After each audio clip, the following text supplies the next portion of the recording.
Բարև ձեզ։ Հայաստան Եվրամիության համաձայնագիր, ինչ սպասելիքներ ունի Հայաստանը։ Սա է մեդիա կենտրոնի քննարկման այսօրվա թեման, ազատ քաղաքացի քաղաքացիական նախաձեռնությունների աջակցման կենտրոն հասարակական կազմակերպության նախագահ Հովսեփ Խուշուզյանի եւ Իրավունքի Եվրոպա միավորում հասարակական կազմակերպության նախագահ Լուսինե Հակոբյանի հետ։ Շնորհակալություն մեր հրավերին արձագանքելու համար։ Հայաստան Եվրամիություն համապարփակ եւ ընդլայնված գործընկերության համաձայնագրի վավերացման գործընթացը ավարտվեց եւ համաձայնագիրը այսօր մարտի 1-ին լիարժեքորեն ուժի մեջ մտավ։ Համաձայնագիրը նախատեսում է համագործակցություն տարբեր ոլորտներում արդարադատություն, անվտանգություն, տնտեսություն, գյուղատնտեսություն եւ ենթակառուցվածքներ, շրջակա միջավայր եւ կլիմա, կրթություն եւ գիտություն, մշակույթ, առողջապահություն եւ այլն։ Այն ստորագրվել է 2017 նոյեմբերի 24-ին։ Այս ընթացքում մասնավորապես Հայաստանում չափազանց լուրջ ու կտրուկ փոփոխություններ են եղել 2018-ի իրադարձությունները, պատերազմը, կոവിഡ്, որևէ ձևով Հայաստանի ներքաղաքական վիճակը կարող է անդրադառնալ համաձայնագրի կատարման որակի վրա։ Պարոն Խուրշուզյան, թերևս ձեզնից սկսենք, համեցեք։ Շնորհակալություն լավերի համար։ Իհարկե, բոլոր քաղաքական գործընթացները, թե ներքաղաքական, թե արտաքին քաղաքական, որոնք կապված են Հայաստանի հետ, իրար հետ էլ փոխկապակցված են։ Եվ եթե մինչև 18 թվականի հեղափոխությունը, թեև նախկին իշխանությունները կնքել էին այս համաձայնագիրը, բայց ես չեմ կարծում, որ իրենք քաղաքական կամք ունեն լիարժեքորեն այն իրագործելու, այն այլ նպատակներով էր կնքվել, ավելի շատ Եվրամիության հետ հարաբերությունները պահպանելու, որովհետև 13 թվականի այդ շրջադարձից հետո, երբ որ 4 տարի բանակցված ասոցիացիան համաձայնագիրը եւ DCFTA դրժվեց Հայաստանի կողմից եւ կռիվ այլ միության մեջ մտնելու որոշում կայացվեց, բավականին սառել էին հարաբերությունները Եվրամիության հետ եւ սա մի տեսակ փոխ լրացնելու, փոխհատուցելու նպատակ էր հետապնդում, այս սահմանափակ, շատ ավելի սահմանափակ ոլորտներով եւ սահմանափակ պարտավորություններով պայմանագիրը, բայց նույնիսկ այս ձևով նախկին իշխանությունները եթե իրականացնեին այս պայմանագիրը, դա էական ժողովրդավարական բարեփոխումների էր բերելու, ինչը իրենց համար իհարկե ընդունելի չէր կարող լինել, որտեղ իրենք ուղղակի պարզապես կարող էին իշխանությունը կորցնել նման բարեփոխումների արդյունքում։ 18 թվականի հեղափոխությունից հետո այս համաձայնագիրը իրոք միսուարյուն ստանալու հնարավորություն ունեցավ, որովհետև նոր իշխանությունները շահագրգռված էին այն իրականացնելու եւ այդ իրականացման ուղղությամբ նաեւ Եվրամիության աջակցությունը ստանալու, թե տեխնիկական, եւ թե ֆինանսական, եւ թե նաեւ քաղաքական։ Եվ մենք տեսնում ենք, որ որոշակի քայլեր այս համաձայնագրում նշված կետերի ուղղությամբ արված է եւ արվում է։ Թե տնտեսական, օրինակ մի օրինակ միայն բերեմ, այդ սպանդանոցների խնդիրը, որը որ սանիտարահիգիենիկ հարցերի հետ էր կապված եւ նաեւ մեր արտադրանքը Եվրամիություն արտահանելու համար անհրաժեշտ նվազագույն որակը ապահովելու կարևոր քայլեր, ընդամենը մի դրվագ, ձեզ բերեցի, որ պատկերացնեք։ Իսկ արդարադատության ոլորտում, որը շատ ավելի կարևոր է, սկսվել են բավականին լուրջ բարեփոխումներ իրականացնել, օրենսդրական, դրա մասին երևի ավելի շատ լուսն ենք խոսի, բայց իմ համար տեսանելի է եւ շատ կարևոր, թե անցած տարի դատական օրենսգրքում մտցրած փոփոխությունը, ըստ որի օրինակ Եվրոպական դատարանում, արդյունք իրավունքների Եվրոպական դատարանում պարտված գործերը հիմք են հանդիսանում այն դատավորների հանդեպ ուրեմն կարգապահական ուժեր սահմանելու, որոնք որ այդ վճիռները, որոնց պատճառով այդ վճիռները հասել են Եվրոդատան, այսինքն իրենց սխալ վճիռների պատճառով մենք Հայաստանի Հանրապետությունը տուժում է եւ փոխհատուցումներ է մուծում տուժած կողմերին, այսինքն այն քաղաքացիներին, որոնց իրավունքները փաստացի խախտվել են։ Մյուս կարևոր դատարական բարեփոխումը, որ այժմ ցավոք սրտի Արմեն Սարգսյանը չի ստորագրում, կապված է դատարանների ռեֆորմների հետ, եւ ես այստեղ կսահմանափակվեմ, իրոք իմ ոլորտը չի, ես ուղղակի ուրախությամբ եմ դա նշում, որ նման օրենք է մտել եւ անցել է ազգային ժողովում եւ շատ ցավով, որ Արմեն Սարգսյանը փաստորեն սաբոտաժի է ենթարկում նման կարևորագույն օրենքի փոփոխությունը։ Նույնը եղավ օրինակ բանկային ժամանակին բանկային ոլորտում բարեփոխումների հետ, երբ որ ֆինանսական գաղտնիության պատրվակով փաստորեն հնարավորություն չկա այժմ կիրարկել այդ ապօրինի ծագում ունեցող ֆինանսների կառավարումը, դրանք արտասահման տեղափոխումը օֆշորներ եւ այլն եւ այլն, հա։ Մի խոսքով, ես կարծում եմ, որ քանի դեռ գործող իշխանությունը չի նշանակում է այն քայլերը, որոնք որ նախանշել է եւ կա այդ քաղաքական կամքը, այս համաձայնագիրը լիարժեք իրականացնելու ոչ միայն հիմքերը կա, այլ դրա շահագրգռությունը կա իշխանությունների կողմից։ Մի երրորդ ուղղություն կարևոր նշեմ էներգետիկայի ոլորտը, որը որ շատ կարևոր է արտաքին էներգոռեսուրսներից կախվածությունը նվազեցնելու տեսակետից, հատկապես արևային էներգետիկան զարգացնելու, ընդհանրապես վերականգնողական էներգետիկան, էներգոխնայողությունը զարգացնելու հարցում եւ մի ոլորտ էլ, որը վերաբերում է քաղաքացիական վերահսկողությանը, այստեղ իշխանությունները մի քիչ գրավորական են, այստեղ իրենք արժանի են խիստ քննադատության մեր կողմից, քանի որ այն կառուցվածքային երկխոսությունը, որ նախատեսված է համաձայնագրում, դեռևս նշաններ չի ցուցաբերում իշխանությունների կողմից ամենայն դեպս այդ երկխոսության մեջ մտնելու տեսակետից, բայց դա շատ կարևոր է, որ քաղաքասարակությունը վերահսկի եւ իր փորձառությունը ներդնի այս բարեփոխումների գործում, որը որ նախանշված է հենց համաձայնագրով եւ որպես գործընկեր քաղաքասարակությունից նշված է Արևելյան գործընկերության քաղաքացիական հասարակության ֆորումը եւ նաեւ ընդհանուր քաղաքացիական ուրեմն սեկտորը։ Այսքանը երևի, հետո հարցերի միջոցով կշարունակենք։ Լուսինե, խնդրեմ դուք անդրադարձեք, թե որքանով է կենսունակ այս համաձայնագիրը 2018-ի իրադարձություններից հետո հեղափոխություն, պատերազմ, կոവിഡ്։ Շնորհակալություն հրավերի համար, նախ ասեմ, որ ես խոսում եմ այսօր ոչ միայն իրավունքի Եվրոպայի անունից, այլև Արևելյան գործընկերության քաղաքասարակության ֆորումի Հայաստանի ազգային պլատֆորմի, որի համակարգողն եմ։ Համաձայնագրի ամբողջությամբ ուժի մեջ մտնելը միանշանակ շատ կարևոր իրադարձություն է Հայաստանի համար, ասեմ նաև, որ այնպես չէր, որ այդ համաձայնագիրը նոր է ուժի մեջ մտել, այն ժամանակավորապես ուժի մեջ էր մտել 2018 թվականի հունիսի 1-ից եւ այդ ժամանակվանից սկսած գործող իշխանությունը որոշակի քայլեր ձեռնարկել էր այդ համաձայնագրի իրականացման ուղղությամբ, մասնավորապես մշակվել էին ճանապարհային քարտեզներ եւ այդ ճանապարհային քարտեզների մշակման փուլում նաեւ խորհրդակցությունների որոշակի, չասեմ շատ խորքային, բայց որոշակի խորհրդակցություններ անցկացվել էին նաեւ քաղաքասարակության հետ։ Արդեն նշեցիք, որ համաձայնագրի հիմնական, այսպես ասած, մեխը Հայաստանի Հանրապետության ժողովրդի կյանքի էական բարելավումն է, կարևոր բարեփոխումների միջոցով, որոնք իրականացվելու են մի շարք ոլորտներում, այդ թվում տրանսպորտի, էներգետիկայի, առևտրի, շրջակա միջավայրի եւ որ ավելի կարևոր է կոնկրետ իմ մասնագիտացման տեսանկյունից իրավունքի գերակայության, մարդու իրավունքների եւ ժողովրդավարական ինստիտուտների ամրապնդման տեսակետից եւ ասեմ, որ այս համաձայնագիրը, ինչպես եւ Հայաստան-Եվրամիություն հարաբերությունները կարգավորող բոլոր նախորդ համաձայնագրերը եւս մարդու իրավունքները, ժողովրդավարությունը եւ իրավունքի գերակայությունը հռչակում են որպես համաձայնագրի էական պայման, որի խախտման դեպքում համաձայնագիրը ենթակա է ուրեմն խզման եւ ըստ այդմ շատ կարեւոր է, որ այն բարեփոխումները, որ պետությունը իրականացնելու այդ ոլորտներում չլինեն կոսմետիկ, այլ լինեն իրական եւ խորքային։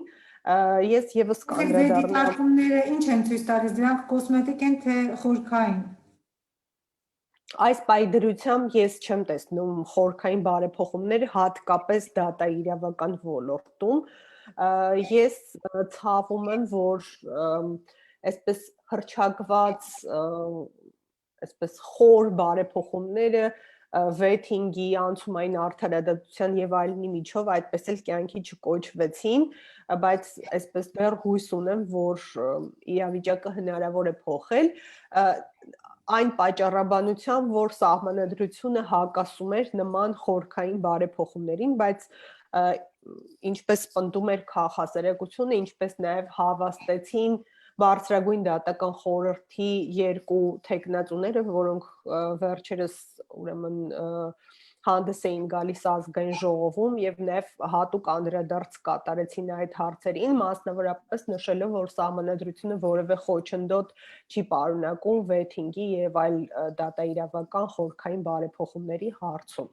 Ինչու եմ համարում, որ այս ներկայիս բարեփոխումները կոսմետիկ են, մի քանի պատճառներով, նախ դրանք բավական մասնակցայինորեն չեն մշակվել եւ համապատասխան փորձագիտական շրջանակներ, այդ թվում քաղաքասերեկությունից խորությամբ ներգրաված չեն եղել այդ գործընթացներին, բայց ավելի այստեղ ինձ հուզում է բովանդակային կողմը այդ բարեփոխումների, երբ այսպես խորքային վեթինգի գաղափարից հրաժարում տեղի ունեցավ եւ փոխարենը այսպես բարեվարկության ստուգման ճանապարհը ընտրեց արդարադատության նախարարությունը, մասնավորապես դատական օրենսգրքում սահմանելով դատավորների ընդհանուր ժողովի մի քանի հանձնաժողովներ, որոնք իրականացնելու են բարեվարկության ստուգումը, էթիկայի եւ կարգապահական հարցերը եւ ուսումնական հարցերով էին զբաղվելու եւ այդ հանձնաժողովներում այսպես չնայած հռչակվեց, որ քաղաքասերեկությունը կունենա տեղեր, այդ տեղերը բավարար տեղեր չհատկացվեցին քաղաքասերեկությանը եւ ընդամենը այդ հանձնաժողովներում քաղաքասերեկությանը հատկացվեց 1-2 տեղ եւ 7-8 տեղ դատավորներին եւ այսպես դիսբալանսը խիստ ակնհայտ է եւ այդ պարագայում ակնհայտ է, որ այսպես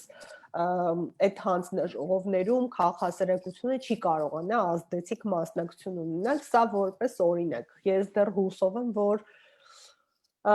մենք իրականում հնարավորություն կունենանք վերադառնալու դատաիրավական համակարգի խորքային բարեփոխումներին եւ այդ անհրաժեշտությունը ավելի քան ակնհայտ դարձավ 2020 թվականի նոյեմբերի 9-ի լույս 10-ին հաջորդած իրադարձությունների համատեքստում, երբ ակնհայտ այսպես բռնության կոչերը, պետական հեղաշրջման փորձերը եւ այլն ոչ համարժեք արձագանքի էին արժանանում դատական համակարգի կողմից եւ հակառակը բարձրագույն դատական խորհրդի նախագահ, որը հայտնի էր իր բավական տխրահռչակ անցյալով, փաստաբանները կհավաստեն իր մասնակցությամբ քննված բազում գործեր, անարդար որոշումներ եւ այլն, հարկ համարեց հանդես գալ ակնհայտորեն դատական իշխանության քաղաքական չեզոքությունը խախտող հայտարարությամբ եւ ակնհայտ այսպես ազդանշան հղեց դատական համակարգին գործելու դատարանների անկախության սկզբունքից դուրս եւ ըստ էության սահմանադրությունից դուրս։ Եվ սա է նաեւ պատճառը, թե ինչու մեզ այս փուլում չեն փրկի կոսմետիկ բարեփոխումները, այլ իրական խորքային բարեփոխումները կփրկեն եւ այդ բարեփոխումները պետք է մշակվեն հնարավորինս մասնակցայինորեն։ Բարեբախտաբար համապարփակ եւ ընդլայնված համաձայնագիրը նաեւ նախատեսում է քաղաքացիական հասարակության ակտիվ մասնակցություն պայմանագրի իրականացման եւ մշտադիտարկման հարցում եւ այդ դերը ամրագրված է պայմանագրի 366-րդ հոդվածով, որի համաձայն պետք է ստեղծվի երկկողմ քաղաքասերակցության պլատֆորմ, որը պետք է խորհրդատվություն տրամադրի համաձայնագրի իրագործման եւ մշտադիտարկման հարցում, նաեւ պետք է մշտադիտարկի համաձայնագրի իրականացումը եւ նաեւ ինքս այդ Հայաստանի ազգային պլատֆորմին, քանի որ առանցքային դեր է վերապահված այդ պլատֆորմի ձևավորման հարցում, ցանկանում եմ վերահաստատել մեր հանձնառությունը հնարավորինս արագ ձեռնամուխ լինելու այդ պլատֆորմի ձևավորմանը։ Նախորդ տարին խիստ խնդրահարույց էր այդ գործընթացները այսպես արագացնելու, վերջին կետին հասցնելու տեսակետից, բայց այս տարի թերևս մենք կարող ենք այդ գործընթացը ավարտին հասցնել եւ պետք է անենք։ Այսքանն է այս պահին, ես եւս հետագա հարցերի միջոցով ավելի խորացնեմ եւ կմանրամասնեմ իմ տեսակետները։ Շնորհակալություն, կանդրադառնանք այդ հարցին, այդուհանդերձ ամենակարևոր հարցը այսօր մեզ համար թերևս Լեռնային Ղարաբաղի Արցախի խնդիրն է, համաձայնագիրը անդրադառնում է նաև Լեռնային Ղարաբաղի հակամարտության խաղաղ կարգավորման հարցին, վերահաստատելով Եվրամիության հայտարարած հանձնառությունը աջակցել ԵԱՀԿ Մինսկի խմբի համանախագահների ջանքերին ու մոտեցումներին, որոնք ուղղված են Լեռնային Ղարաբաղի հակամարտության հանգուցալուծմանը, ժողովուրդների իրավահավասարության եւ ինքնորոշման իրավունքի հիման վրա։ Պատերազմից հետո իրավիճակը փոխվել, ինչպես կարող է կապիտուլյացիան անդրադառնալ այս հարցում Եվրամիության հանձնառության վրա, որևէ փոփոխություններ ենթադրում եք, պարոն Խուրշիդյան, հարցը ձեզ։ Նախ ես չէի համաձայնվի ձեր ձևակերպման հետ, որովհետեւ կապիտուլյացիա չի եղել։ Կապիտուլյացիա լինում է, երբ որ կողմերից մեկը իր զենքը վայր է դնում եւ որոշումները նրա ճակատագրի վերաբերյալ կայացնում են հաղթող կողմը կամ կողմերը։ Դուք այսինքն վստահ եք, որ Հայաստանի Հանրապետությունը կարող է այսօր ապահովել իր անվտանգությունը, նաև Արցախի անվտանգությունը։ Ապահովում է, ոչ թե կարող է ապահովել Հայաստանի անվտանգությունը, Հայաստանի Հանրապետությունը այս պահին ապահովում է, թեև կան իհարկե խնդիրներ, սահմանային որոշ հարցեր, բայց մենք գտնվում ենք որոշակի իրավական դաշտում, միջազգային իրավունքի դաշտում, որոշակի պայմանագրերի նաև ներքո, եւ դա Հայաստանի Հանրապետությունն է, ոչ թե կապիտուլացված Հայաստանի Հանրապետությունը, այլ անկախ եւ այդ առումով էապես չկաշկանդված Հայաստանի Հանրապետություն։ Ուրիշ հարց է, որ Արցախը Հայաստանի Հանրապետության մաս չի ճանաչվել եւ ոչ էլ անկախ պետություն է ճանաչվել, եւ այն մեծ կորուստները, որ մենք ունեցանք Արցախում եւ Արցախի շուրջ, իհարկե մենք շատ ծանր ենք տանում, բնականաբար։ Եվ մենք համարում ենք մեր կորուստները չտարանջատելով Արցախը Հայաստանից հոգեբանորեն, բարոյապես, հա, բայց իրավական տեսակետից մենք պետք է ճշգրիտ լինենք ձևակերպումների մեջ։ Եղել է նույնիսկ չի եղել համաձայնագիր, նույնիսկ չկա պայմանագիր, եղել է հայտարարություն, որի բուն նպատակը եղել ընդհանրապես հրադադարը եւ որը իհարկե ուղեկցվել է տարածքային որոշակի զիջումներով։ Դա չի կարելի անվանել կապիտուլյացիա։ Մենք նույնիսկ Արցախում այնպես չի, որ ամբողջությամբ Արցախը հանձնվել է Ադրբեջանին, հա, Արցախի զգալի մասը թեև ռուսական այսպես կոչված խաղաղապահ ուժերի վերահսկողության ներքո է, բայց ինքնակառավարվում է, այսինքն տեղի վարչակարգը, որը մեկը չի վերացրել, այն գործում է։ Այդ բոլոր դրույթները ես թվարկում եմ, որովհետեւ մենք հասկանանք, որ այդ կապիտուլյացիա եզրը, որը ի դեպ շրջանառության մեջ է մտցրել Ալիևը եւ չգիտես ինչի Հայաստանում շատ մեծ ուրախությամբ հատկապես ընդդիմությունը վերցրեց եւ այնքան է շեփորահարել, որ շատերի համար հիմա նորմալ է դարել դա կրկնել, ես ես չեմ եղադրում դա կրկնելու համար, ուղղակի արդեն մի տեսակ սովորական բառ է դարել, հա։ Նույնիսկ նախորդ նախագահ իրեն թույլ տվեց երկրի ղեկավարին անվանել կապիտուլյանտ, հա, այդ մանր քինախնդիր մոտեցումների արդյունքում է նաև որ Հայաստանը այս վիճակի է հասել։ Մի խոսքով լավ, հիմա եթե մենք անդրադառնանք Եվրամիության դիրքորոշմանը, այն փաստացի չի փոխվել։ Նույնիսկ պատերազմից հետո եղավ հայտարարություն Եվրամիության կողմից, որ իրենք հավատարիմ են մնում իրենց հանձնառություններին աջակցելու Մինսկի խմբին, ԵԱՀԿ Մինսկի խմբին, որտեղ փաստացի ունեն ներկայացուցիչ եւ այդ ներկայացուցիչը Ֆրանսիան է, եւ որի շրջանակը պայմանավորվածությունների վերահաստատվել է ոչ միայն Մինսկի խմբի կողմից, ըստ էության մադրիդյան սկզբունքների տեսքով, այլ նույնիսկ Եվրամիության նախկին անդամ գերտերություններից մեկի, որը ՄԱԿ-ի անվտանգության խորհրդում ձայն ունի, Մեծ Բրիտանիայի կողմից։ Ես հիշեցնեմ, որ վերջերս Հայաստանում էր գտնվում Մեծ Բրիտանիայի, Միացյալ Նահանգների եւ Եվրոպայի գծով նախարարը, որը իմ համար շատ անսպասելիորեն բավականին աներկբա միանշանակ հայտարարություն արեց առայն, որ իրենք տեսնում են Արցախի հարցի լուծումը Արցախի ժողովրդի ինքնորոշման մեջ, այսինքն իրենք ասացին պետք է տեղի ունենա հանրակրթ, որը պետք է ունենա պարտադիր հետևանքներ։ Այսինքն դա ինչ է նշանակում։ Դա նշանակում է ընդհանրապես հղում մադրիդյան սկզբունքների, ընդ որում այն սկզբունքների այն մեկնաբանությանը, որը եղել է սեղանին Կազանյան փաստաթղթի ստորագրման օրերին, այսինքն նույնիսկ Լավրովի պլանի մասին չի խոսք, այլ իրենք վերադառնում են այն վերջին համաձայնագրին, որը եղել է աշխատանքային փաստաթուղթ, դա Կազանյան փաստաթուղթն է, Կազանյան համաձայնագիրը, որը պատրաստ էր ստորագրել Հայաստան եւ հրաժարվեց ստորագրել Ադրբեջան։ Դրանից հետո պաշտոնապես որը այլ փաստաթուղթ չի եղել է ոչ ֆորմալ, ուրեմն առաջարկ Ռուսաստանի հեղինակությամբ, որը անվանվել է Լավրովի պլան, հետո նորացված Լավրովի պլան, որի բուն տարբերությունը Կազանյան փաստաթղթից այն է, որ այնտեղ վերջնական կարգավիճակի հարցը անորոշ է թողնվում, այլ միայն քննարկվում է միջանկյալ կարգավիճակի հարցը, որը եւս իդեպ կարևոր է։ Մենք այսօր ունենք նույնիսկ միջանկյալ կարգավիճակ, այսինքն Եվրոմիության պնդումները, որ հարցը պետք է լուծվի ուրեմն Մինսկի խմբի նախանշված սկզբունքների շրջանակում, հուշում է մեզ, որ նույնիսկ եթե վերջնական կարգավիճակի հարցը դեռ անորոշ է մնում, միջանկյալ կարգավիճակը, որը ապահովում է բավականին լայն իրավունքներ եւ լիազորություններ Արցախի համար, պետք է մտնի ուժի մեջ, այսինքն հիմա բանակցությունները ուղղված են դրան եւ ես կարծում եմ, որ Հայաստանի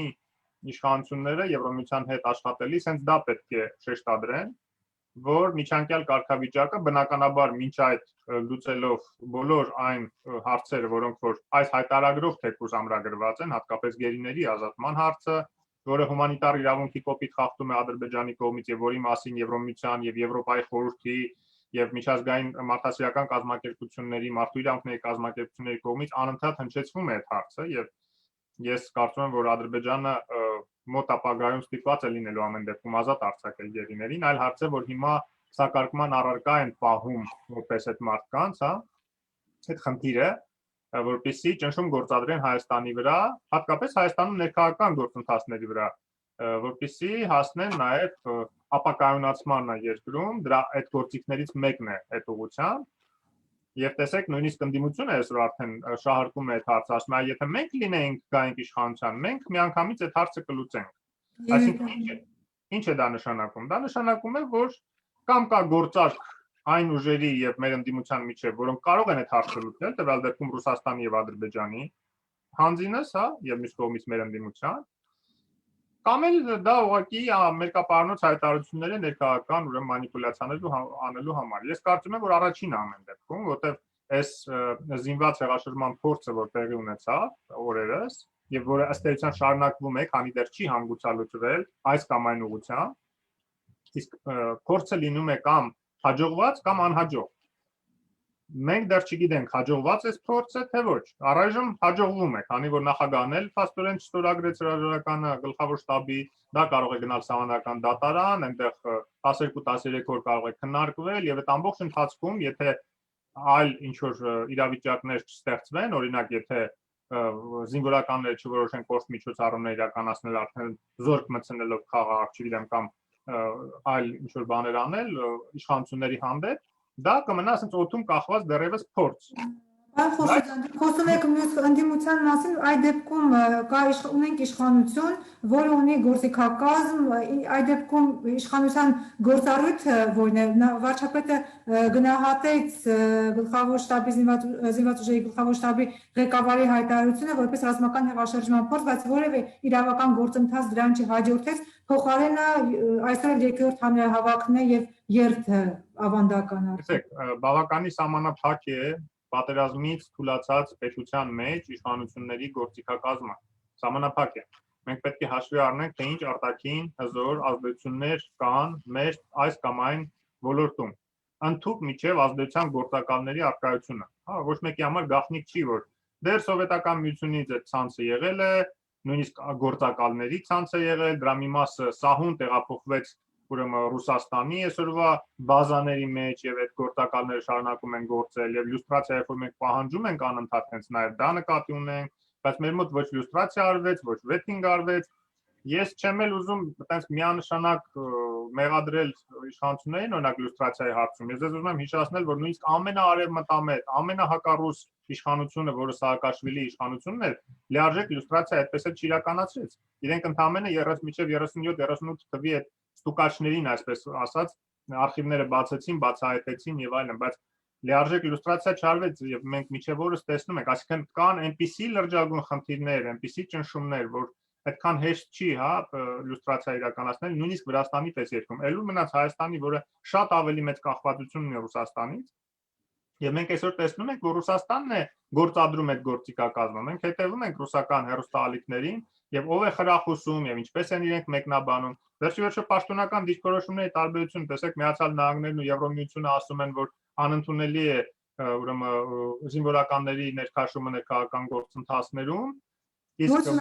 նույնիսկ հեղում են անում ըստ էության մեր սահմանադրությանը, հա, պետքարտուղարության խոսնակը նույնիսկ մեր սահմանադրության կետերն էր փաստորեն մեջբերում, ասելով, որ պետք է մնան քաղաքացիական վերահսկողության ներքո զինվորականները, իսկ Ռուսաստանը ասում է դա մեր գործը չի, թող իրենք ներսում իրենց ներքին գործները ինչ ուզում են թող անեն։ Բայց մյուս ալիքներով հերոստալիքները, որ գիտենք ամբողջությամբ պետության վերահսկողության ներքո են իշխանությունները, իրենք խրախուսում են այդ ուրեմն փուչը, հա, այսպես ասենք։ Ներողություն տիկին Հակոբյան, խնդրեմ ասեք, թե ներքաղաքական ճգնաժամը տարակարծությունները քաղաքական ինստիտուտների միջև որքանով բարենպաստ հող են կատարելու համաձայնագրի պարտավորությունները։ Խիստ անբարենպաստ են իհարկե եւ այդ համաձայնագրի իրագործման համար մեզ պետությունում կայունություն է պետք, պետական ինստիտուտներում կայունություն է պետք, բայց այսպես անընդհատ գնդակը մեկ այլ ինստիտուտի դարպասը շպրտելով այդ կայունությունը հնարավոր չի լինի վերականգնել եւ խոսքս մասնավորապես նախագահի մասին է, որը իմ գնահատմամբ չեմ ուզում հավատալ, բայց տպավորությունը, որ համագործակցում է նախկին շրջանակների հետ, որոնց հետ այսպես ներդաշնակ քայլեր են ձեռնարկել գլխավոր շտաբի այդ մի խումբ զինվորականները եւ տպավորություն է, որ նախագահ փորձում է այսպես պատասխանատվությունը իր վրայից հեռացնել եւ ամենայն հավանականությամբ մտադիր է դիմել սահմանադրական դատարան եւ համաձայնելով Հովսեփյանի դիտարկման հետ, որ սա ձգձգելու է անկայունությունը, գործընթացները եւ այլն, նաեւ հասկանալի է, որ հանգուցալուծումն էլ այսպես պարզ չի, թե ինչ կլինի այս սահմանադրական դատարանի առկայության պարագայում եւ էլի մենք վերադառնում ենք այս արատավոր շրջանը, երբ որ իշխանություններին ասում ենք, որ պետք է լուծել ժողովրդավարական ինստիտուտների անկախության հարցը, մասնավորապես սահմանադրական դատարանի, դատական իշխանության այլ ուրեմն սեգմենտների եւ այսպես դիմադրության էինք հանդիպում։ Նաեւ պատահական չեմ համարում այս գործընթացների հենց ակտիվացումը ՍԵՊԱ-ի ամբողջությամբ այդ համաձայնագրի ամբողջությամբ ուժի մեջ մտնելու նախաշեմին եւ այն իրադարձությունների լույսի ներքո, որ դա ըստ էության հաջորդեց Իսկանդերի մասին վարչապետի հայտարարություններին եւ այսպես ռուսական կողմն էլ հայտարարում է, որ այսպես իրենք հետևում են դրանք մեր ներքաղաքական գործընթացներն են, իրենք ոչ մի ասելիք չունեն, ակնհայտ է, որ այս դեստաբիլիզացիան նաև այս համաձայնագրի հետ կապված որոշակի մտավախություններով է պայմանավորված։ Մենք հիշում ենք Հովսեփը հիշատակեց ասոցիացիան համաձայնագրի գործընթացի խաթարման եւ դրանից հետո ԵԱՏՄ մուտք գործելու այդ մեր տխրահռչակ պատմական էպիզոդը եւ սա եւս հնարավոր է, որ այսպես քայլեր են այդ ռուսական կողմի այսպես նախանձախնդրությունից ելնելով եւ այլն, բայց պետք է ասել, որ Հայաստանը Ռուսաստանին մշտապես դիտարկել է որպես ստրատեգիական գործընկեր Ռուսաստանն է, որ այդ ստրատեգիական գործընկերության պոտենցիալը ամբողջությամբ չի օգտագործել եւ հիմա չպետք է դիտարկի սա ինչ որ մտավախություն կամ մարտահրավեր այդ ստրատեգիական գործընկերությունը, այլ փոխարենը պետք է փորձի իսկապես ստրատեգիական գործընկերոջ տեսակետից պահպանել նաև Հայաստանի Հանրապետության շահը եւ հարգել Հայաստանի Հանրապետության ժողովրդի եւ իշխանության ժողովրդավարացման ընտրությունը։ Բան Խորշիդյան, ասացիք, խնդրեմ, համաձայն եք, որ կա կառավարման ճգնաժամ, կա վստահության խնդիր իշխանությունների հանդեպ, տեսնում ենք ազգային ժողովի անգործությունը ըստ էության եւ այդ դատարկները բնականորեն թերևս լցվում է կառավարության հանդեպ անվստահության ձևավորմամբ։ Այսինքն ներքաղաքական ճգնաժամի հիմքում պետական կարևորագույն ինստիտուտի ազգային ժողովի անգործությունն է նաեւ։ Համաձայն եք։ Ես ինքս էլ բազմիցս քննադատել եմ ազգային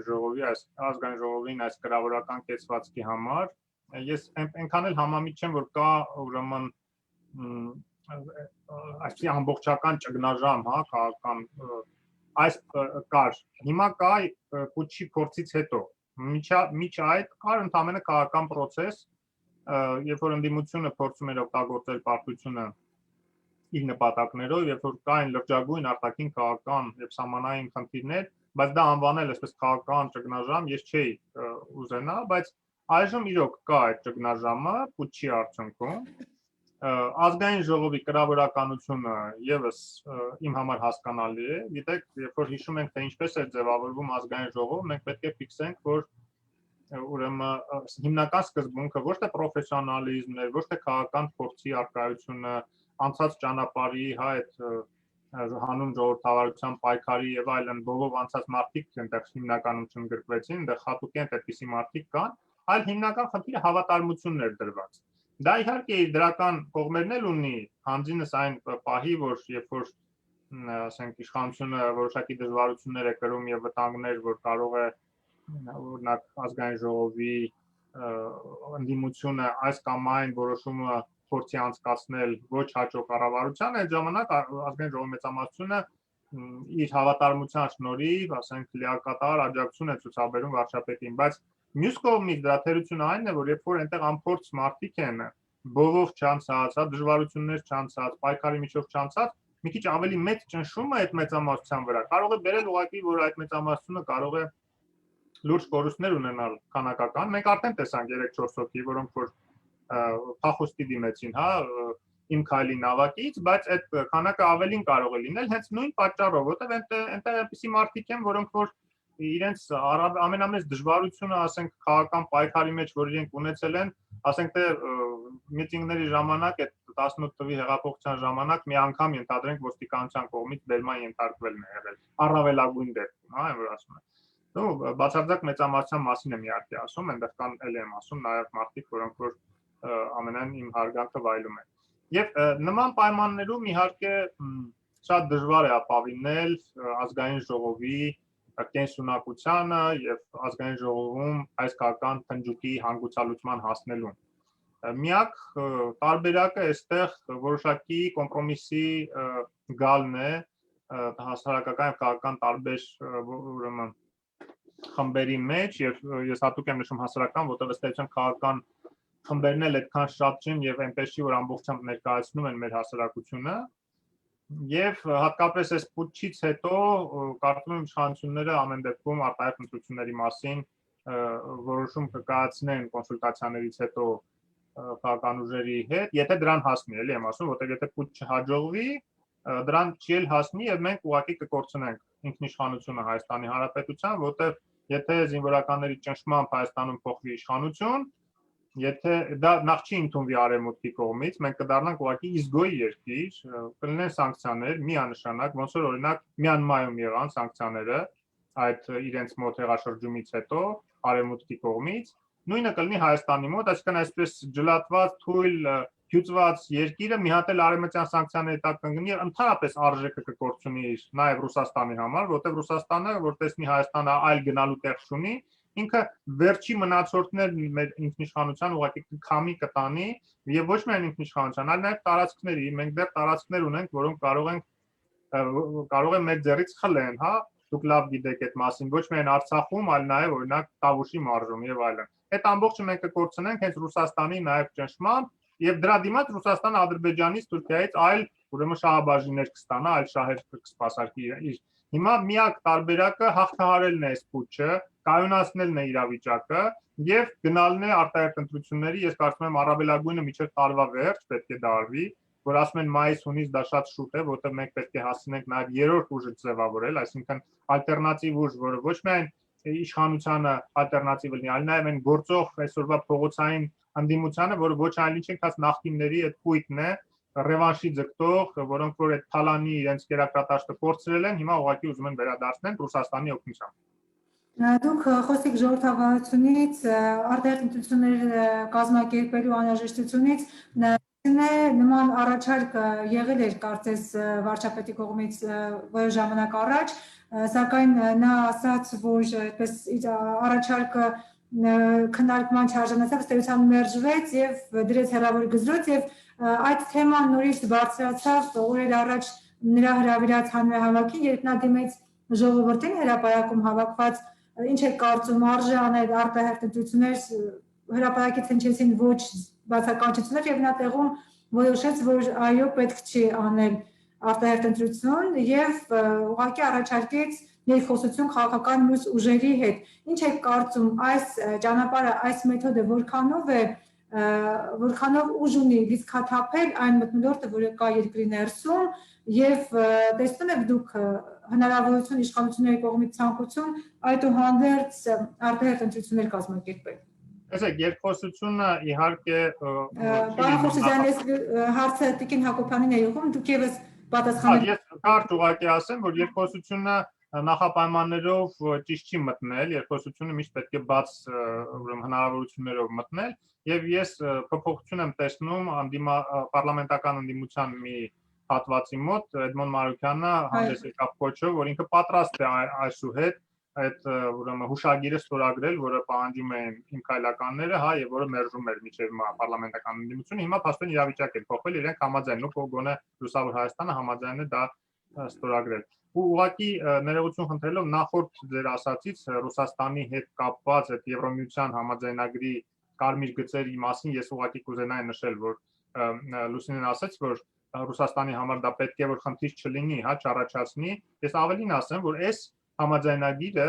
ձևավորվել է ըստ էության Ռուսաստանի համաձայնությամբ։ Այնտեղ ամբողջությամբ կարմիր գծերը սահմաննել է Կրեմլից Սերժ Սարգսյանին, այն ժամանակ թույլ են տվել այս կետերով ուրեմն համաձայնագիր ստորագրել եւ եթե դուք համաձայնագիրը կարդաք, այնտեղ կարմիր թելի պես անցնում է անընդհատ կրկնվում է տարբեր տեղերում, որ այնքանով որ այս կետը գործում է այնքանով որ չի հակասում Եվրասիական տնտեսական համաձայնագրի դրույթներին։ Այսինքն այդ կարմիր գծերը մեջ դրված է եւ Ռուսաստանը իրոք թվում է թե անհանգստանալու բան պետք է որ չունենալ, բայց նույնիսկ այս փոքր համագործակցության դաշտը Եվրոմիության հետ պարզվում է անկեղծ երբ որ լինում է Կրեմլը իր համար անընդունելի ամեն համագործակցություն։ Շնորհակալություն։ Համեցեք Տիկին Հակոբյան։ Արտահերթ ընտրությունների անհրաժեշտության մասին։ Նայեք, արտահերթ ընտրությունները շատ կարևոր են այս իրավիճակում, բայց դրանք ինքնանպատակ չեն կարող լինել։ Արտահերթ ընտրությունների համար պետք է ապահովել ընտրական միջավայր, հնարավորություն, որպեսզի ժողովուրդը իր քվեն կարողանա տեղ հասցնել։ Այդ միջավայրը առ այսօր ապահովված չէ։ Տարբեր պատճառներով 2018 թվականի վերջին տեղի են ունեցել արտահերթ ընտրությունները, դրանից հետո իշխանությունը հանձն է առել բարեփոխել ընտրական միջավայրը, այդ թվում ընտրական օրենսգիրքը, հարակից օրենսդրությունը եւ այլն, եւ միգուցե մտածելով որ իրեն Եվս մեկ արտահերթ ընտրություն չի սպասվում, այլ ամենը գնալու է իր այսպես բնականon հունով եւ լինելու են հերթական ընտրություններ, որոնք կլինեն 2023 թվականի վերջին, հապաղել է կամ միգուցե բավական ջանք չի գործադրել այդ բարեփոխումները իրականացնելու հարցում, բայց այս փուլում մենք ունենք այնինչ ունենք, ընտրական միջավայրը բարենպաստ չէ արտահերթ ընտրությունների համար։ այսինքն ընտրական օրենսգիրքը դեռևս բարեփոխված չէ, մենք գիտենք, որ նախագիծ կա եւ այն ուղարկվել է Վենետիկի հանձնաժողով, բայց պարզ չի, թե այդ նախագիծը ինչքանով է, այսպես ինչքանով է կարողանալու ապահովել ժողովրդի քվեի հասցեական, այսպես տեղ հասցնելը։ Երկրորդ, որ ինձ համար շատ ավելի կարևոր գործոն է եւ որի մասին ես քննարկումներում բարձրաձայնել եմ դեռևս 2018 թվականի ընտրական բարեփոխումների ժամանակ։ Ես առ այսօր այն կարծիքին եմ, որ Տիգրան Մուկուչյանը եւ մնացած հանձնաժողովականները կենտրոնական ընտրական հանձնաժողովում չեն կարող ապահովել ազատ եւ արդար ընտրություն։ Դուք իհարկե կհակադարձեք, կասեք 2018 թվականին նրանք ապահովեցին, բայց 2018 թվականին այլ էներգետիկա էր, այլ ալիքի վրա էինք մենք բոլորս եւ նրանք որևէ բան չէին կարող անել։ Այս փուլում, երբ որ մենք տեսնում ենք խորքային պետության դրսևորումներ, այսպես deep state կոչվածը, պետական տարբեր ինստիտուտներում, երբ արդեն բանը հասավ բանակի բարձրաստիճան զինվորականության, այսպես հակասահմանադրական գործողություններին, ես կասկած չունեմ, որ շատ մեծ է ռիսկը, որ կենտրոնական ընտրական հանձնաժողովը իր սև գործը կատարելու է, ժողովրդի քվեն տեղ չհասցնելու գործում եւ այսպես մենք արտահերտ ընտրություններով, այսպես մեծ խաբարով իշխանությունը հանձնելու ենք նախկիններին։ Ես երկու ճանապարհ եմ տեսնում եւ ոչ միայն կենտրոնական ընտրական հանձնաժողով, ես ռիսկեր եմ տեսնում նաեւ տարածքային ընտրական հանձնաժողովների, որովհետեւ դրանք այդ նույն ընտրակեղծարարներն են, որոնք տարիներ շարունակ կեղծել են ժողովրդի քվեն։ Երկու տարբերակ կա, կամ մենք պետք է սպասենք կենտրոնական ընտրական հանձնաժողովի լիազորությունների ավարտին, որը տեղի կունենա հաջորդ տարի աշնանը, կամ պետքա ինչ-որ մի մեթոդով իրենցից ազատվենք եւ ձևավորենք նոր անկախ կենտրոնական ընտրական հանձնաժողով, որը կապահովի ժողովրդի քվեն։ Առանց բարենպաստ ընտրական միջավայր ստեղծելու ես ունեմ շատ մեծ մտավախություն, որ այն ժողովրդավարության փշրանքները, որ մենք դեռ ունենք Հայաստանում, եւ Հայաստանի Հանրապետության ինքնիշխանությունը մենք ամբողջությամբ կորցնելու ենք եւ այսպես ետ ենք շպրտվելու այդ 2008 թվականի այդ մարտի 1-ի եւ այլնի այդ 99 թվականից ստեղծված այդ ամբողջ շրջապտույտի մեջ, երբ ժողովրդի իշխանությունը զավթված էր եւ երբ չկար գոնե մեկ ժողովրդավարական ինստիտուտ, որը գործում էր ժողովրդի եւ պետության շահից, եւ այսպես ես ու արդեն ես չեմ պատկերացնում, թե այդ շրջապտույտից մենք ինչ շանսեր դուրս գալու, ինչ շանսեր ենք ունենալու եւ երբ։ Հետեւաբար մինչեւ ընտրական բարենպաստ միջավայր չապահովվի, ես լինելով արտահերտ ընտրությունների կողմնակիցը եւ գտնելով, որ իսկապես անհրաժեշտ է իշխանության համար լեգիտիմ ընտրությունների միջոցով վերահաստատել իր վստահությունը կամ եթե վստահություն չի վայելում, ապա իրապես տեղը զիջել ժողովրդի իշխանությունը վայելող այլ ուժի, ես արտահերտ ընտրություններ անցկացնելու հնարավորությունը այս պահին չեմ տեսնում։ Շնորհակալություն։ Եթե դուք տակ ես կուզենայի շարունակել կարճ Լուսինեի միտքը, ընտրական միջավայրի այս պրոբլեմատիկան նաև արտացոլվում է դատարանների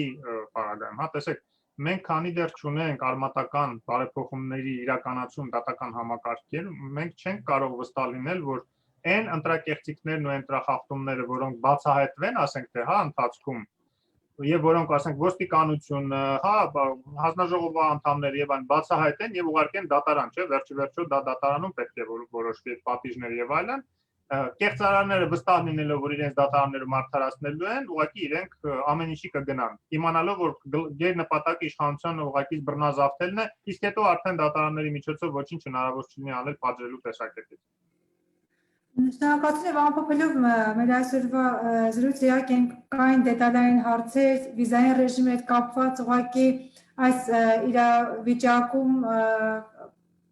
կարծես թե այդ նման փոքրիկ հարցերը այնքան կարևորություն դեռևս չունեն ցավոք մեզ համար։ Ամեն դեպքում ինչ եք կարծում, այս համաձայնագիրը որքանով կենսունակ է եւ որքանով Հայաստանի ներքին միջավայրը իզորու այս համաձայնագիրը իրականացնել, եթե ուղղակի համառոտ, պարոն Խուրշիդյան։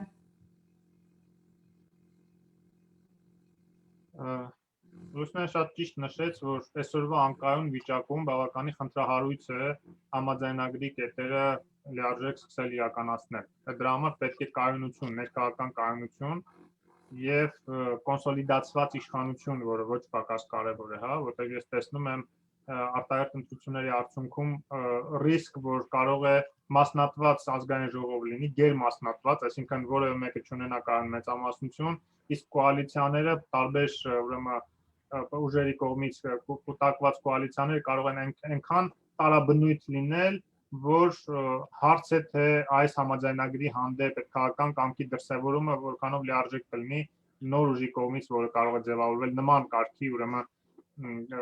կոալիցիաների արդյունքում։ Այնպես որ ես շատ կարևորում եմ, որ մենք կարողանանք հաղթահարել այս ռազմական հեղաշրջման փորձի շրջանը, ամեն ինչ վերադառնա կայունության փուլ, իհարկե այդ երկխոսությունների միջոցով որոշվի թե ինչպես համատեղ ուժերով պետք է նախ ստեղծել այդ միջավայրը, լիովին համամիտ եմ Լուսնեի հետ, ընտրական միջավայրը եւ հետո նաեւ կայացնել ընտրություններ, հիմա դա կլինի այս տարվա վերջին, թե ասենք թե մյուս տարի, ես չգիտեմ, բայց ամեն դեպքում միայն հանգիստ եւ կայուն պայմաններում հնարավոր կլինի այս համաձայնագրի կետերի իրականացումը։ Շնորհակալություն, Լուսինե։ Ես եւս ըստ էության ամեն ինչ ասեցինք, համաձայնագիրը մեծ կարեւորություն ունի եւ իրապես կան բոլոր նախադրյալները հավատալու, որ փոխադարձ հանձնառությունների պատշաճ իրականացման պայմաններում այն մեծ օգուտ եւ առավելություն կբերի Հայաստանի ժողովրդին, Հայաստանի քաղաքացիներին եւ սովորական մարդիկ մեծապես կշահեն դրանից եւ այդ տարբեր ոլորտներում էներգետիկ, տրանսպորտ, բնապահպանական, բիզնես միջավայրի լավացում, առևտրի եւ այլն, ինչպես նաեւ եւ շատ կարեւոր է ժողովրդավարության ամրապնդում ոլորտներում իրենց մաշկի վրա կզգան համաձայնագրի այսպես բարերար ազդեցությունը Հայաստանի համար եւ ողջունում եմ համաձայնագրի այսպես ամբողջությամբ ուժի մեջ մտնելը շատ կարևոր իրադարձություն եմ համարում դա Հայաստանի համար եւ իսկապես հուսով եմ որ ժողովրդավարական ինստիտուտները կանեն ամեն ինչը այդ խորքային պետության հակադրությունը հաղթահարելու համար եւ